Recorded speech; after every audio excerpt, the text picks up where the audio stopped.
Hello. Welcome to Thursday with Natalie, the dear hairdresser. Hey, how's it going? I was just going to follow up today about some of the things that have been in my headspace since my last video update, which was talking about ditching your story.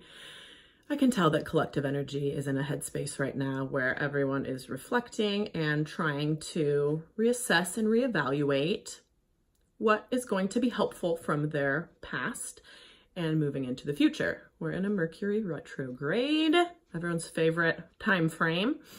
It's gotten a little blown out of proportion lately as a trend, but the take-home message for that is just a time to move slowly, reflect, reassess, and decide what's serving you and what isn't serving you. Now, what I've been doing in my hair world is cutting a lot of people's hair off. I have just in this last week or two period cut inches of hair off of people, and that's a transformation right there. So after my last video, I took the time to sit down and journal a little bit just to try and get some of these thoughts out of my head. And one of the things that really stood out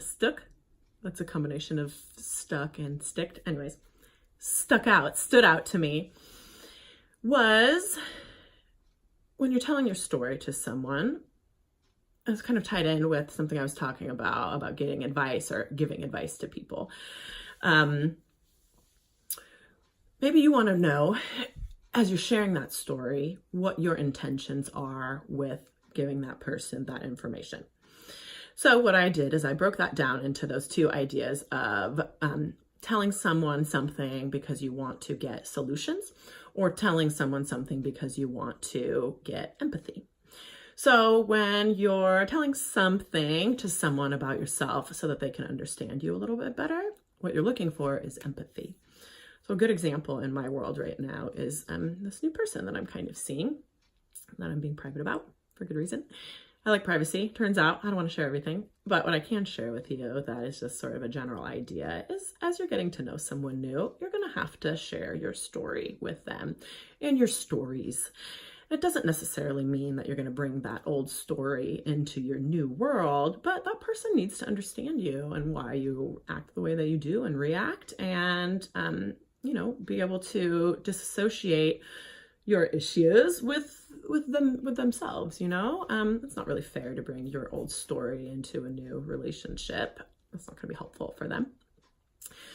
So that's something that I'm actively trying to do, is make sure that I understand that when I'm sharing my story, or even with customers, getting to know people, that I'm telling them that so that they understand me a little bit better. I'm not looking for sympathy. I'm looking for empathy of sorts. Not everyone's going to relate to me, and I have to be empathetic to that too, that some of my story is kind of uncomfortable for people. Maybe they don't want to rest there with me. That's okay. I don't have to judge them for that. Not everyone is going to be able to hold their breath as deep as you are, and that's okay. There's nothing wrong with that. On that note, the contrast of that is when you are sharing your story with someone to offer or to gain solutions. And as I was journaling, that is something that I kind of paid attention to, is that it's been a lot easier for me to share my story when I'm looking for empathy and understanding, but a lot harder for me to share my story when I'm looking for solutions. And I think that's because the fact that I can't manage some of these things that I know could easily be managed with a little bit of help, it's embarrassing for me. It's really embarrassing. But the fact that I've had these hard things happen to me and I've overcome them is kind of a source of pride for me. So it's a lot easier for me to share those stories than it is these other ones. And that kind of shows you right there how your stories are connecting you with that emotion.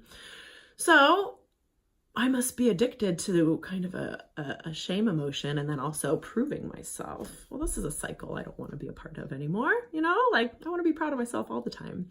And I don't want to have to prove to people that I'm, worthy or anything like that. I just want to ditch all of that. So I've had a couple things happen in my world that are letting me detach from some of my stories. And one of them I want to share is a really kind of exciting thing, is that how well my ex and I are getting along. I mean, we're not running down the street holding hands or anything, skipping around. But you know what? We've reached this level of respect that I have to be honest, we've never had together for each other.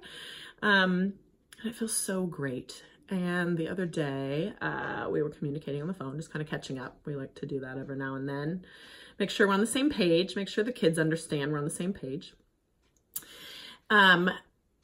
And he was sharing with me, because he went to my daughter's conference, the really nice things that the teacher said about my 11-year-old daughter. And I guess he came in and he's like, the teacher started crying, just talking about how much she loved Ginger and what a sweet girl she is and how helpful she is with everyone in class, and that she was going to miss her, and that, every now and then a student comes along that you're just going to never forget, and that was Ginger for her. And just like, I'm sure he's sitting there just beaming with pride.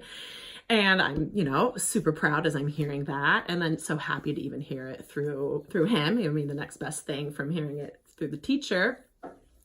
And then that the teacher complimented us about how great we're co-parenting and how nice it is to see Ginger thriving. And that really hit me, because that was a choice. That was a choice that we made a long time ago to get over our old bullshit story and to write a new one. And we did that together, and I'm really proud of us. So I can say today that, my ex and I, we have a crazy story. Like most people would not be getting along well after our situation, but we are, and our kids are going to be the better for it. And I'm really proud of that. So, that's a great story for me. I have a supportive co-parent. That's a fabulous story. Yay. And we get along well. So that's lovely. And I like his girlfriend. She's awesome too. She's awesome. So that's a fun news story for me. On that note, though, I was going to follow up with reading this kind of sad little thing that I came across the other day, but you know what? I have to let this kind of go in my story too. So this is a poem I found a while ago that I had written. They keep digging a hole down in her soul, but they don't know she's only going to fill it with love. I wrote that because that's how I feel when those pain feelings come in. I have inverted my brain to know that one day I'm going to feel that inverted feeling in love, because you can only feel as deeply as you've felt in the opposite direction. So as painful as your life has been, that's how much joy would be waiting to flood into that little space in your heart. So just stay positive about that, like it could totally happen for you. And then I just kind of dance around something else in my head. Big foot, little foot, shame on you, left behind, standing small in the shadow of a giant footprint and feeling vulnerable. And I think what that means is standing in the shadow of a big story, a really, really big story. And it kind of defined who you were, but you're not that person anymore. You're standing in this big shadow in a giant footprint, but you're a new person, you don't have to even stand in that shadow anymore or in that footprint. You can totally move out of that. That's your choice. You can do that, and you can still tell that story, but tell it because you want people to understand you, not because you want people to feel sorry for you, or tell it because you want people to try and help you. People love to help, but you can only get help as far as you want to heal or be shifted or moved, Okay, so here's the part that I was reading. I never knew all the subtle ways that I could be punished for the sins I survived against myself. How embarrassing it feels to tell someone new about the times you allowed yourself to be abused and disrespected. A new level of shame. The scarlet letter. Wear it proud. I don't know that I'm going to wear that proud. But I can let that story go because my past has helped me appreciate my future. And it has also helped me connect with a lot of people. And it gives my voice and my story a resonance to reach people who have had hard things happen to them and who have lived in a depth. And it allows me to sit there with them and listen to their hard stuff. And I'm so grateful for that. So grateful. Okay, so the message that I feel like I have to tell everyone right now is you can change your story, and letting go of that identity that you had before can be really scary. But who would you be if you weren't that person anymore? Who are you if you're not the victim of that story? Who are you if you're not the hero of that story anymore? You're new and fresh. I mean, we're right around the corner from spring. It's now or never. Just get in there. Okay, have a great day. Tomorrow's Friday, and that's gonna be good. Bye, take care.